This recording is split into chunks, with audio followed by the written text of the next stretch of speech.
প্রস্তাব দিলেন। প্রস্তাবটা কি? হে বৃদ্ধা মহিলা, আমি তোমার কাছে প্রস্তাব দিতে চাই। আমার একমাত্র ছেলে আব্দুল্লাহ, ওই আব্দুল্লাহর বিবাহের জন্য তোমার কাছে আমি প্রস্তাব দিতে চাই। তোমার ওই মেয়েকে আমার আব্দুল্লাহর পুত্রবধূ হিসাবে আমি গ্রহণ করতে চাই। তুমি কি দিতে রাজি আছো? ওই বৃদ্ধা মহিলা ডাক দিয়ে বলে, খলিফাতুল মুসলিমিন ওমর, আপনি কি আমার সাথে ঠাট্টা করেন, মশকারি করেন? আমি একজন দুধ বিক্রেতা বিধবা মহিলা, আমি একজন গোসাই, আমার মেয়েকে আপনি একজন রাষ্ট্রপ্রধান খলিফাতুল মুসলিমিন ওমর হয়ে আপনার ছেলের জন্য আমার মেয়েকে নেবেন? তা তো কখনো হতেই পারে না। ওমর রাদিয়াল্লাহু তাআলা আনহু ডাক দিয়ে বলেন, হে বৃদ্ধা মহিলা, না না না, আল্লাহর কাছে কে রাষ্ট্রপ্রধান, কে দুধ বিক্রেতা, কে গরিব, কে ফকির, তা আল্লাহর কাছে দেখার বিষয় নয়। আল্লাহর কাছে দেখার বিষয় হলো তাকওয়া। ইন্না আকরামাকুম ইনদাল্লাহি আতকাকুম, নিশ্চয় আল্লাহ ওই জিনিসটাই দেখেন কার ভিতরে কি পরিমাণ তাকওয়া রয়েছে। রাহমাতুল্লাহি ওয়া বারাকাতুহু। আলহামদুলিল্লাহি কাফা ওয়া সালামুন আলা ইবাদিহিল্লাযীনা ইসতাফা। أما بعد فأعوذ بالله من الشيطان الرجيم.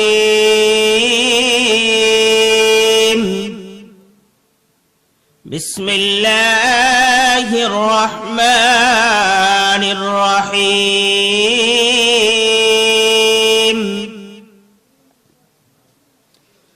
يا أيها الذين آمنوا اتقوا الله وكونوا مع الصادقين.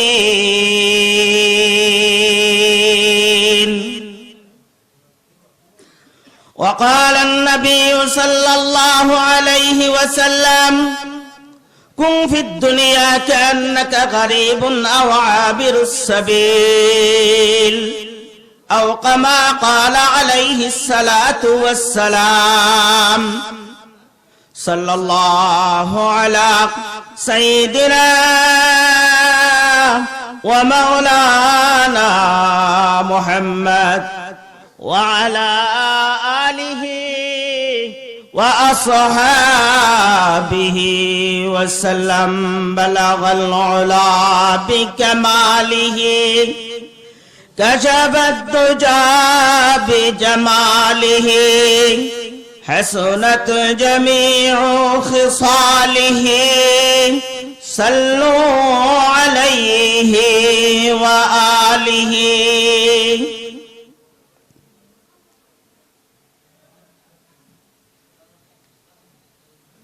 শালুয়া উত্তরপাড়া যুব সমাজ ও গ্রামবাসীর উদ্যোগে আয়োজিত আজকের বার্ষিক তাফসীরুল কোরআন সম্মেলনের চলমান অধিবেশনের মুহতারাম সভাপতি মুআজ্জাজ মুকাররম উলামায়ে কেরাম, উপস্থিত তাওহীদি জনতা, পর্দার অন্তরালে অবস্থানরত আমার শ্রদ্ধেয় মা ও বোনেরা, সর্বপ্রথম মহান রব্বুল আলামিনের দরবারে শুকরিয়া জ্ঞাপন করি যে আল্লাহ তাবারাক ওয়া তাআলা আপনাদেরকে এবং আমাকে আজকের এই মহতী সম্মেলনে আসার এবং বসার তৌফিক দান করেছেন। তাই মহান মালিকের দরবারে শুকরিয়া আদায় করি আলহামদুলিল্লাহ। আমি কুরআনুল কারীম থেকে ছোট্ট একটা আয়াতে কারিমা তিলাওয়াত করেছি।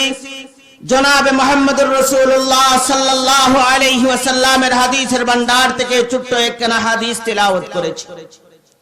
সময় সংক্ষিপ্ত সময়ের ভিতর সামান্য কিছু আলোচনা, যেই আলোচনাগুলা আপনাদের এবং আমার প্রত্যেকের নাজাতের জরিয়া হিসাবে আল্লাহ যেন কবুল করেন এবং আমাদের প্রত্যেককে যেন ওই আলোচনার প্রতি আমল করার তৌফিক দান করেন। আমরা সবাই বলি আমিন। আমার তেলাওয়াতকৃত আয়াতে আল্লাহ যদি দুইটি জিনিস আমরা করতে পারি তাহলে আমাদের ইহকালও সফল, পরকালও সফল। যদি কোনো মহিলা এই দুইটি কাজ করতে পারে মহিলাও সফল, দুনিয়াতেও সফল, আখিরাতেও সফল। যদি কোনো যুবক এই দুইটি কাজ করতে পারে, যুবক দুনিয়াতেও সফল, আখিরাতেও সফল। কাজগুলা কি আমি ভূমিকা দিতে পারবো না, যেহেতু সময় সংক্ষিপ্ত। আমার পরে আপনাদের প্রধান অতিথি এসে গেছেন, উনিও আলোচনা করবেন। তারপর আপনাদের এলাকার মুআজ্জাজ মেহমান উনিও আসবেন। তাই লম্বা চৌড়া আলোচনা করার কোনো সুযোগ নাই। আল্লাহ তাবারাকা ওয়া তাআলা আমার তেলাওয়াতকৃত আয়াতে বলতেছেন, ইয়া আইয়ুহাল্লাযীনা আমানু তাকুল্লাহ, হে ঈমানদাররা তোমরা আমি আল্লাহ দেখি এবং সত্যবাদীদের অনুসরণ করো, সত্যবাদীদের সাথে তোমরা চলো, সত্যবাদীদের সংস্রবে থাকো। কাজ হলো দুইটি। কাজ কয়টি? একটু কথা বলতে পারবেন তো আমার সাথে ইনশাআল্লাহ? কাজ হলো কয়টি? দুইটি। এক নাম্বার হলো আল্লাহকে ভয় করা। এক নাম্বার কি? আমরা কাকে ভয় করি? আল্লাহকে। প্রত্যেকেই যদি আল্লাহকে ভয় করে থাকি, তাইলে নামাজ আমরা বেশি লোকে পড়ি না বেশি লোকে সারি? নামাজ বেশি লোকে পড়েন না বেশি লোকে সারেন? পর্দার অন্তরালের মা বোনেরা অধিকাংশরাই নামাজ পড়ে, অধিকাংশ যদি সারে তাইলে আল্লাহকে ভয় করে। আল্লাহ তো বলতেছেন, হে ঈমানদারেরা তোমরা আমি আল্লাহকে ভয় করো। আল্লাহ হুকুম করেছেন, ইন্নাস সালাতা তানহা আনিল ফাহশাই ওয়াল মুনকার, নিশ্চয় নামাজ মানুষকে গর্হিত কাজ থেকে, অন্যায় কাজ থেকে বিরত রাখে।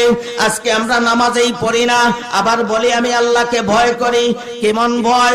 এমন ভয় এখনো অন্তরে পয়দা করতে পারি না, যেই ভয়ের মাধ্যমে আমাকে নামাজ পর্যন্ত আনতে পারে না, যেই ভয়ের মাধ্যমে চুরি ছাড়তে পারি না, যেই ভয়ের মাধ্যমে ঘুষ ছাড়তে পারি না, যেই ভয়ের মাধ্যমে জিনা ছাড়তে পারি না, যেই ভয়ের মাধ্যমে জুয়া ছাড়তে পারি না, যেই ভয়ের মাধ্যমে পর্দা করতে পারি না, যেই ভয়ের মাধ্যমে গান ছাড়তে পারি না, এমন কি ভয় আমি অন্তরে পয়দা করলাম। আল্লাহ বলেন, হে ঈমানদারেরা, যুবক তুমি যদি ঈমানদার হও, আল্লাহ ঈমানদার যুবককে ডাক দিয়ে বলেছেন, যুবতী তুমি যদি ঈমানদার হও, আল্লাহ তুমি যুবতী ঈমানদারকে ডাক দিয়ে বলতেছেন, হে বৃদ্ধ তুমি যদি ঈমানদার হও, আল্লাহ তুমি বৃদ্ধকে ঈমানদার হিসাবে ডাক দিয়েছেন। হে বৃদ্ধা তুমি যদি ঈমানদার হও, আল্লাহ তোমাকে ঈমানদার হিসাবে ডাক দিয়েছেন। ডাক দিয়ে বলতেছেন, হে ঈমানদারেরা আমি আল্লাহকে ভয় করো। যুবক তুমি যখন আল্লাহকে ভয় করবে, চুরি করতে পারবে না। যুবক তুমি যখন আল্লাহকে ভয় করবে, সুদ গ্রহণ করতে পারবে না। যুবক তুমি যখন আল্লাহকে ভয় করবে, তখন মিথ্যা কথা বলতে পারবে না। যুবক তুমি যখন আল্লাহকে ভয় করবে, তখন জুয়া খেলতে পারবে না। যুবক তুমি যখন আল্লাহকে ভয় করবে, তখন তুমি গান বাজনা করতে পারবে না। পারবে? কেন? কাকে ভয় করি? আল্লাহকে ভয় করি। আল্লাহকে ভয় করলে অন্যায় কাজ করা যায় না। সংক্ষিপ্ত ভাবে একটি ঘটনা বলি। আল্লাহকে ভয় করলে লাভ কি? অন্যায় কাজ থেকে বাঁচতে পারে, অন্যায় কাজ থেকে বাঁচতে পারে, নেকের কাজ করতে পারে। খলিফাতুল মুসলিমিন উমর রাদিয়াল্লাহু তাআলা আনহুর জামানায় একজন দুধ বিক্রেতা মহিলা তার মেয়েকে রাত্রিবেলা মেয়েকে ডাক দিয়ে বলতেছে, মা আমি বিধবা, তোমাকে নিয়ে আমার সংসার করতে হয়েছে, কিন্তু আমার উপার্জনের কোনো কিছু নাই। একটি মাত্র গাভী আছে, ওই গাভীর দুধ দোহন করে ওই দুধগুলা বাজারে বিক্রি করি, আর ওই বিক্রিত টাকা দিয়ে তোমার আর আমার সংসার পরিচালনা করি। এই অল্প দুধ বিক্রি করে সংসার পরিচালনা করা সম্ভব হয় না। ওই দুধের মধ্যে একটু পানি মিশিয়ে দাও, তাহলে দুধ একটু বেড়ে যাবে। আমি আপনাদের কাছে জিজ্ঞাসা করি, দুধে পানি মিশানো কি হালাল? দুধে পানি মিশানো হারাম। আপনাদের এলাকায় দুধ বিক্রি হয় না? দুধে পানি দেন, দুধে পানি মিশান না তো? যাই হোক, ওই দিকেও যাওয়া যাবে না, সময় কম। ওই মহিলা যখন তার মেয়েকে ডাক দিয়ে বলতেছে, মা এই অল্প দুধের দ্বারা আমাদের সংসার চলবে না, যদি তুমি একটু দুধের ভিতরে পানি দাও, ওই পানি মিশ্রিত দুধ বাজারে বিক্রি করে আমাদের সংসার পরিচালনা করা যাবে। মেয়ে ডাক দিয়ে বলে, আম্মা আমি দুধে পানি মিশাতে পারবো না। কেন? উমর খলিফাতুল মুসলিমিন উমর রাদিয়াল্লাহু তাআলা আনহু ঘোষণা করেছেন, যদি দুধে পানি মিশানো হয় আর ওই পানি মিশ্রিত দুধ যদি বাজারে বিক্রি করা হয় আর তার সৈন্যবাহিনীর হাতে যদি ধরা পড়ে যায়, তাহলে তার উপর কঠিন মুসিবত চলে আসবে, শাস্তি চলে আসবে। না না না মা, আমি দুধে পানি মিশাতে পারি না। মা ডাক দিয়ে বলে, হে আমার মেয়ে, ওই জায়গায় তো উমর দাঁড়ানো না, উমর দেখবেও না, শুনবেও না। গভীর রজনী, এই রাতের অন্ধকারে উমর জানতে পারবে না আমাদের ওই দুধের ভিতরে যে পানি দিয়েছি। আর দুধের মধ্যে যখন পানি দেওয়ার পর ওই দুধ থেকে পানি কি আর আলাদা করা সম্ভব? বাজারে দুধ বিক্রি করার পর কোন ব্যক্তি দুধের মধ্যে পানি আছে না নাই আলাদা করতে পারবে? পারবে না। মা ডাক দিয়ে বলে, মা হে আমার মেয়ে, ওই দুধের থেকে তো আর পানি আলাদা করা যাবে না, বুঝবেও না, তাইলে মিশিয়ে দাও না, অসুবিধা কি? মেয়ে এইবার ডাক দিয়ে বলে, মা তুমি বলতেছো ওমর দেখবেও না, জানবেও না, শুনবেও না, কিন্তু জেনে রাখো মা, যেই ওমর সংবাদ জারি করেছে, যেই ওমর আইন জারি করেছে, যেই ওমর পরোয়ানা জারি করেছে, ওই ওমরের মালিক তো সব জায়গায় দেখে, ওই উমরের মালিক তো সব জায়গায় বিরাজমান। ওই উমরের মালিককে, যেই মালিককে বিশ্বাস করেছে মা, আমি সেই মালিককে বিশ্বাস করি। আমার সেই মালিক আমাকে দেখতেছে, আমার সেই মালিক শুনতেছে, আমার মালিক সবকিছু দেখতেছে, শুনতেছে, বুঝতেছে। ওই মালিককে ফাঁকি দেওয়া যাবে না। উমর যদিও আমাদের ঘরের কাছে নাই, উমর যদিও দেখতে পারে না, উমর যদিও শুনতে পারে না, কিন্তু উমরের মালিক শুনতেছে, উমরের মাহবুব দেখতেছে। উমরের মালিককে ফাঁকি দেওয়া যাবে না, আমার আল্লাহকে ফাঁকি দেওয়া যাবে না। কাল কিয়ামতের দিন আমি আল্লাহর আদালতে দাঁড়িয়ে কি জবাব দিব? মা না না না, আমি দুধে পানি মিশাতে পারি না। দুধের মধ্যে কি করতে পারি না? পানি মিশাতে পারি না। এখন জিজ্ঞাসা করি, ওই মেয়ে যেই জবাব দিয়েছিল, আজকের সমাজে যেই সমস্ত মেয়েরা আছে, মা যখন ডাক দেয় মেয়েকে, মা নামাজ পড়ো, তখন মেয়ে কি জবাব দেয়? মা যখন তার মেয়েকে নামাজের জন্য ডাকে, আপনাদের এলাকার অবস্থা বলতে পারি না, আমাদের এলাকাতেই কিছু এইভাবে মেয়ে আছে, তখন বলে না এখন নামাজ পড়তে পারবো না, এখন আমার টিভি দেখার সময়। আছে না নাই? আপনাদের এলাকার লোক টিভি দেখে না, গান বাজনা শুনে না? এখন তো আর টিভিও লাগে না, প্রত্যেকের পকেটেই টিভি আছে, প্রত্যেকের পকেটেই টিভি আছে। 5 থেকে 7 বছরের বাচ্চা, সেও দেখা যায় এখন গান বাজনা করে, তার পকেটের মধ্যেও ক্যামেরা মোবাইল, টাচ মোবাইল, এত দামি মোবাইল যা আমরা অনেক সময় কল্পনাও করতে পারি না, কিন্তু তার কাছে ও সম্পূর্ণ ইসলামিক কাজ তার মোবাইলের ভিতরে আছে। এইগুলা দেখতেছে, তার ঈমান নষ্ট হয়ে যাইতেছে, ঈমান থেকে দূরে সরে যাইতেছে, আমল ছেড়ে দিতেছে। ওই সময় মা যখন ডাক দিয়ে বলে, মা নামাজে আসো, তখন বলে না এখন কিরণমালা দেখার সময়। আছে না নাই? হায় রে কিরণমালা, ওই কিরণমালা দেখার জন্য আমার জানা মতো অনেক ঘটনা এইভাবে ঘটেছে। মা তার দুধের শিশুকে পালঙ্কের কোটের সাথে বেঁধে রেখে, দুধের শিশুকে বেঁধে রেখে মা কিরণমালা দেখতে চলে গেছে। এমতা অবস্থায় ওই দুধের ছোট্ট বাচ্চা শিশু দুধের জন্য চটপট করতেছে। যখন কিরণমালার সময় 2 থেকে 2.5 ঘন্টা 3 ঘন্টা সময় অতিবাহিত হয়ে গেছে, ওই বাচ্চা কান্না করতে করতে এক পর্যায়ে হুঁশ হারিয়ে ফেলেছে। হুঁশ হারা হয়ে এক পর্যায়ে সে মৃত্যুর কোলে ঢলে পড়েছে। কারণটা কি?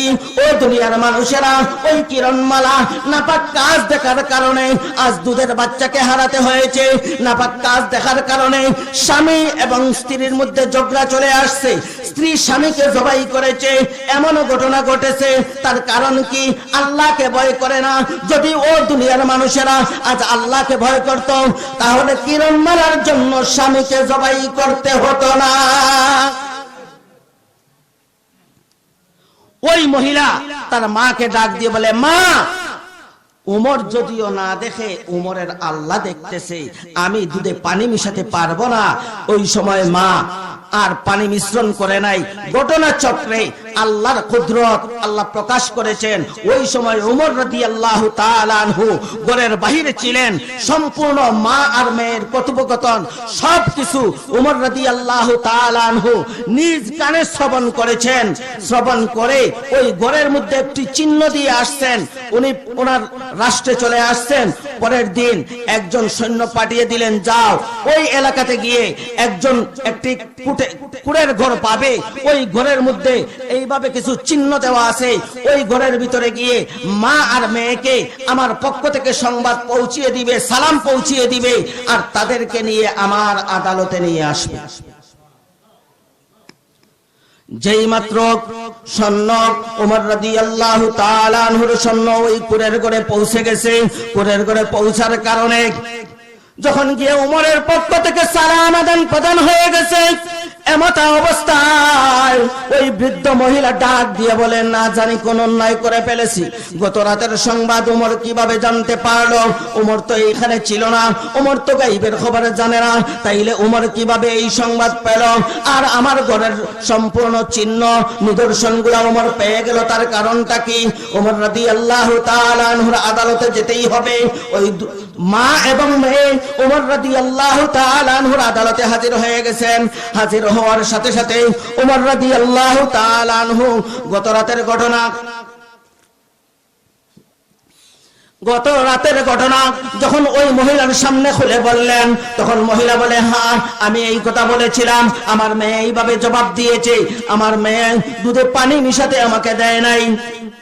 ওমর রাদিয়াল্লাহু তাআলা আনহু ডাক দিয়ে বলেন, হে বৃদ্ধা মহিলা, তুমি যদি রাজি থাকো আমি তোমার কাছে একটি প্রস্তাব দিতে চাই। কি প্রস্তাব? অনেক লম্বা ঘটনা, সময় সংক্ষেপ, এই জন্য প্রস্তাব দিলেন। প্রস্তাবটা কি? হে বৃদ্ধা মহিলা, আমি তোমার কাছে প্রস্তাব দিতে চাই, আমার একমাত্র ছেলে আব্দুল্লাহ, ওই আব্দুল্লাহর বিবাহের জন্য তোমার কাছে আমি প্রস্তাব দিতে চাই। তোমার ওই মেয়েকে আমার আব্দুল্লাহর পুত্রবধূ হিসাবে আমি গ্রহণ করতে চাই। তুমি কি দিতে রাজি আছো? ওই বৃদ্ধা মহিলা ডাক দিয়ে বলে, খলিফাতুল মুসলিমিন ওমর, আপনি কি আমার সাথে ঠাট্টা করেন, মস্কারি করেন? আমি একজন দুধ বিক্রেতা বিধবা মহিলা, আমি একজন গোসাই, আমার মেয়েকে আপনি একজন রাষ্ট্রপ্রধান খলিফাতুল মুসলিমিন ওমর হয়ে আপনার ছেলের জন্য আমার মেয়েকে নেবেন? তা তো কখনো হতেই পারে না। ওমর রাদিয়াল্লাহু তাআলা আনহু ডাক দিয়ে বলেন, হে বৃদ্ধা মহিলা, না না না, আল্লাহর কাছে কে রাষ্ট্রপ্রধান, কে দুধ বিক্রেতা, কে গরিব, কে ফকির, তা আল্লাহর কাছে দেখার বিষয় নয়। আল্লাহর কাছে দেখার বিষয় হলো তাকওয়া। ইন্না আকরামাকুম ইনদাল্লাহি আতকাকুম, নিশ্চয় আল্লাহ ওই জিনিসটাই দেখেন কার ভিতরে কি পরিমাণ তাকওয়া রয়েছে। যার ভিতরে যে পরিমাণ তাকওয়া রয়েছে তার সম্মান আল্লাহর কাছে বেশি রয়েছে। সে যদি একজন রাস্তার ফকির হয়, আল্লাহর কাছে ওই ফকিরের দাম বেশি। আর সারা বিশ্বের প্রেসিডেন্ট যদি হয়, তার ভিতরে তাকওয়া না থাকে, তার ভিতরে যদি খোদার ভয় না থাকে, আল্লাহর ভয় না থাকে, ওই ব্যক্তির দাম আল্লাহর কাছে নেই। ফেরাউন সারা বিশ্বের বাদশা ছিল, এমনকি এক পর্যায়ে আনা রাব্বুকুমুল আলা বলেছিল, সে সবচেয়ে বড় খোদা। কিন্তু তার কি কোনো দাম ছিল? কেন নাই? তার ভিতরে তাকওয়া নাই, আল্লাহর ভয় নাই, তার ভিতরে ঈমান নাই। ঈমান না থাকার কারণে সারা বিশ্বের প্রেসিডেন্ট হয়েও, সারা বিশ্বের বাদশা হয়েও তার সম্মান আল্লাহর কাছে নাই। এমনকি এখন পর্যন্ত ওই ফেরাউনের লাশকে আল্লাহ দুনিয়াবাসীর জন্য শিক্ষা হিসাবে মিশরের জাদুঘরে অক্ষত অবস্থায় রেখে দিয়েছেন।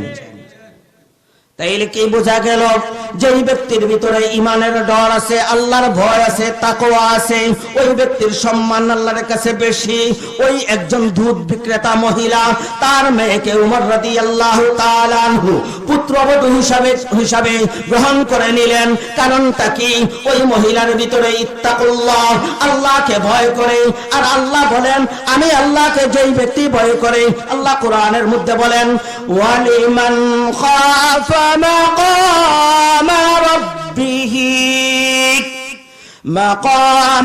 ربه جنتان।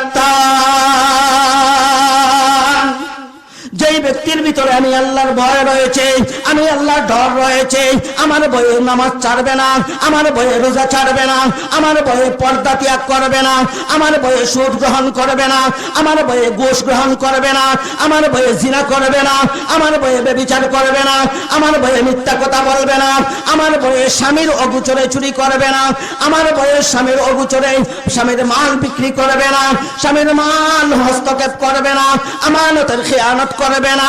যেই মহিলা, ওই মহিলার জন্য সুসংবাদ, আল্লাহ বলেন, যেহেতু তুমি আমি আল্লাহকে ভয় করেছো, এই জন্য তোমার জন্য 2টি জান্নাত রেখে দিয়েছি। কয়টি জান্নাত? 2টি জান্নাত। জান্নাত কি নানার বাড়ি না শ্বশুর বাড়ি? নানার বাড়িও না, শ্বশুর বাড়িও না, জান্নাত এমন এক বাড়ি। হে আমার মা বোনেরা, হে আমার দাদা বাবা চাচারা, প্রত্যেকের কাছেই একটা অনুরোধ, যেহেতু জান্নাত নানার বাড়িও না, চাচার বাড়িও না, দাদার বাড়িও না, জান্নাত কিসের বাড়ি? জান্নাত এমন এক বাড়ি, যদি দুনিয়াতে আল্লাহকে ভয় করতে পারো, সত্যিকার অর্থে আল্লাহকে ভয় করতে পারো, আর সত্যিকার মানুষের সাথে, সৎ মানুষের সংস্রবে থাকতে পারো, জান্নাত লাভ করবে। আর যদি তুমি আল্লাহকে ভয় না করো, তাহলে জান্নাত লাভ করা সম্ভব হবে না।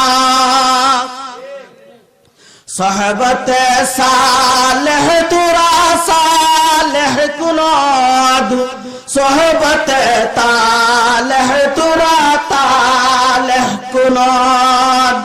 সৎ সঙ্গে স্বর্গবাস, অসৎ সঙ্গে সর্বনাশ, এমন জীবন তুমি করো হে গঠন, মরণে হাসিবে তুমি, কাঁদিবে ভুবন।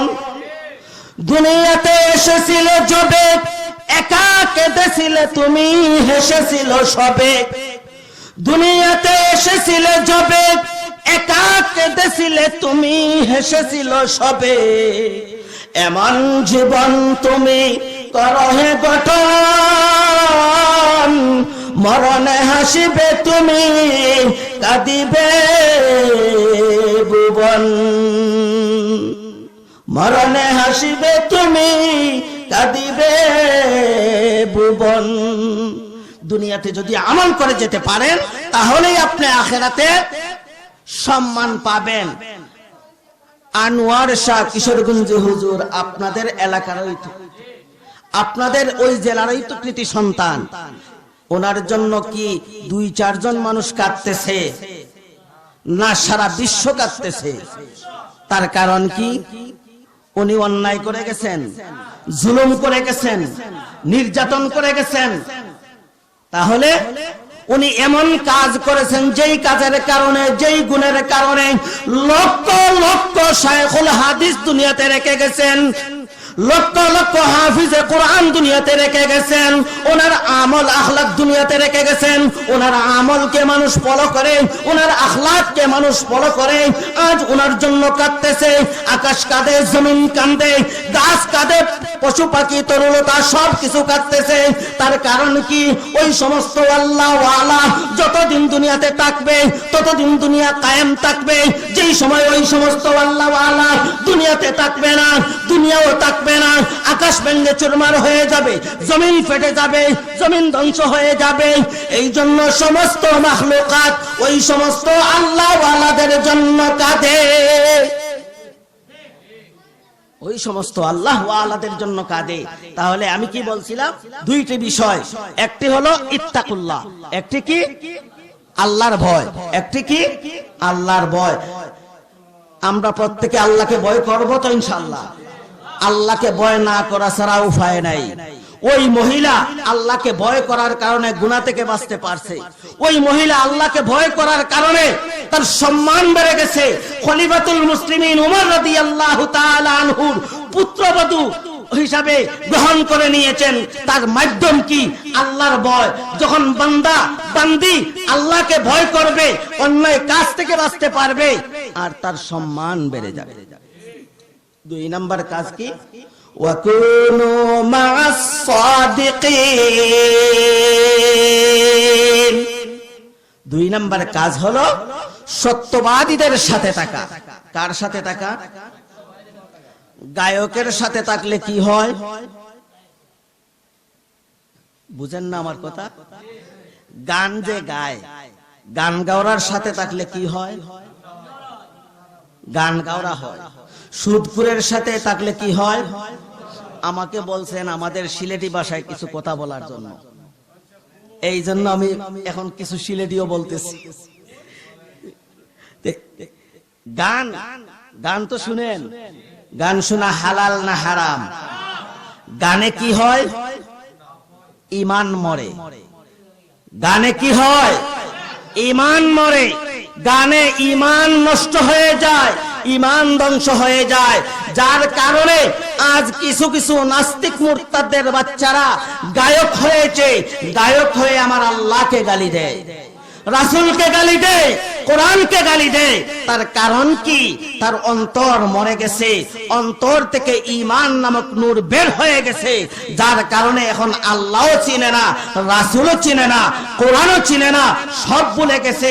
আর ওই সমস্ত গান ইয়ারফোনের মাধ্যমে যুবকরা কানে ইয়ারফোন লাগিয়ে লাগিয়ে ওই সমস্ত গান শ্রবণ করে। আপনি তাদের গান শ্রবণ করবেন, আপনার ঈমান নষ্ট হয়ে যাবে, আমল নষ্ট হয়ে যাবে, সবকিছু বরবাদ হয়ে যাবে।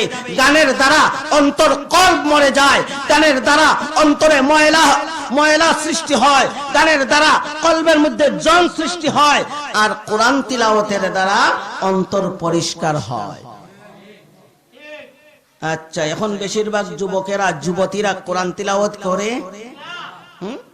আজ থেকে 20-25 বছর পূর্বে যারা মুরব্বী বাবা চাচারা আছেন, আপনারা বলেন তো দেখি, 20-25 বছর পূর্বে ফজরের আজানের পর আপনাদের ঘর থেকে, এলাকা থেকে কিসের আওয়াজ বের হতো? এখন শুনেন, এখন শুনেন। কেন? কেন? তার কারণ হলো বাবা চাচারা, যুবক ভাইয়েরা একটু চিন্তা করে দেখো, তার একমাত্র কারণ হলো রাত 12টা, 1টা, 2টা, 3টা বেজে যায়, কানের মধ্যে ইয়ারফোন রেখে গান শ্রবণ করে যখন ঘুমিয়ে যায়, টিভি দেখে দেখে যখন ঘুমায়, নাটক সিনেমা থিয়েটার দেখে দেখে যখন ঘুমায়, ফজরের আজান তার কানে যায় না, ফজরের নামাজও পড়ে না, কোরআন তিলাওয়াতও করে না। অথচ ওই গানের কারণে তার ঈমান মরে গেছে, তার কলবে জং ধরে গেছে। আর যদি কোরআন তিলাওয়াত করত তাহলে তার ঈমান জিন্দা হতো, ঈমান বেড়ে যেত। আল্লাহ বলেন, ইন্নামাল মুমিনুনা আল্লাযীনা ইযা যুকিরাল্লাহু ওয়াজিলাত কুলুবুহুম ওয়া ইযা তুলিয়াত আলাইহিম আয়াতুহু যাদাতুহুম ঈমানা। কোরআন তিলাওয়াতের মাধ্যমে ঈমান বাড়ে, কোরআন তিলাওয়াতের মাধ্যমে ঈমান বাড়ে, কোরআন তিলাওয়াতে ঈমান বাড়ে, অন্তরে মজা সৃষ্টি হয়, আমলের প্রতি আগ্রহ সৃষ্টি হয়। আজ কোরআন শ্রবণ করতে রাজি নয়। বান্দা যখন কোরআন পাঠ করে, আউযু বিল্লাহি মিনাশ শাইতানির রাজীম, বিসমিল্লাহির রহমানির রহিম, আলহামদুলিল্লাহি রাব্বিল আলামিন,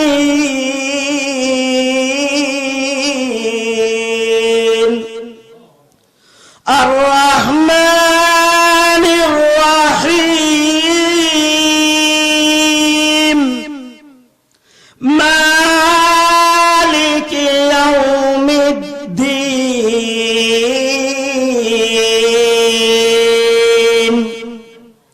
এই তিলাওয়াত মজা লাগে নাই? হে বান্দা বান্দির দলেরা, ইমানদার বান্দা বান্দির দলেরা, আমি তিলাওয়াত করে যেইভাবে স্বাদ পেয়েছি, মজা পেয়েছি, আপনারা শ্রবণ করেও মজা পেয়েছেন। শুধু মজা পেয়েছেন তাই নয়, শুধু আমি মজা পেয়েছি, স্বাদ পেয়েছি তাই নয়, প্রতিটা হরফের বিনিময় 10টি করে নাকি আল্লাহ তাবারক ওয়া তাআলা দান করেছেন। আর ঈমানকে আল্লাহ বাড়িয়ে দিয়েছেন, কারণ ঈমান জিন্দা হয়ে যায় কোরআন শ্রবণের মাধ্যমে। ফুজাইল ইবনে আয়াজ রাহমাতুল্লাহি আলাইহি ডাকাতের সর্দার ছিলেন। ওই ফুজাইল ইবনে আয়াজ লম্বা ঘটনা বলতে পারবো না। রাত্র যখন ডাকাতি করে শেষ হয়ে গেছে, চলে যাবেন বাড়ির দিকে, ওই সময় রাস্তার মধ্যে শুনেন একজন কারি সাহেব কোরআন তিলাওয়াত করতেছে। ওই কোরআন তিলাওয়াত শুনে ফুজাইল ইবনে আয়াজের মনের মধ্যে ইশক এসে গেছে, মনের মধ্যে দয়ার উদ্রেক সৃষ্টি হয়ে গেছে। কারি সাহেব তিলাওয়াত করতেছেন, আলাম ইয়ানি লিল্লাযিনা আমানু আন তাখশা কুলুবুহুম লিযিকরিল্লাহ। যখন এই তিলাওয়াত শুনেছেন ফুজাইল বিন আয়াজ রাহমাতুল্লাহি আলাইহি, ওই কারি সাহেবের ঘরের মধ্যে গিয়ে নক করলেন, ভাঙ্গা ঘর। আমি ফুজাইল, তিনি ডাক দিয়ে বলেন, কারি সাহেব, আমি একজন গরিব লোক, আমার ঘরের ভিতরে কোনো মাল সামানা নাই, কোনো কিছু নাই, আমার ঘরে তো ডাকাতি করার মতো কিছু নাই, আপনি আমার ঘরে এসে কি করবেন? ফুজাইল ডাক দিয়ে বলেন, আপনি দরজা খুলেন। দরজা খুলে দিলেন। দরজা খোলার পর ফুজাইলের দিকে ওই ইমাম সাহেব তাকিয়ে দেখেন ফুজাইলের হাতের মধ্যে একটি তরবারি রয়েছে। যখন তরবারির দিকে তাকান, ওই ফুজাইল ডাক দিয়ে বলে, কারি সাহেব, আপনি যে কোরআন তিলাওয়াত করেছিলেন আবার তিলাওয়াত করেন। আপনি যে কোরআন তিলাওয়াত করেছেন আবার তিলাওয়াত করেন। তখন ফুজাইল ভাবতেছেন, ওই কারি সাহেব ভাবতেছেন, মনে হয় আমার তিলাওয়াতে কোনো ভুল হয়েছে।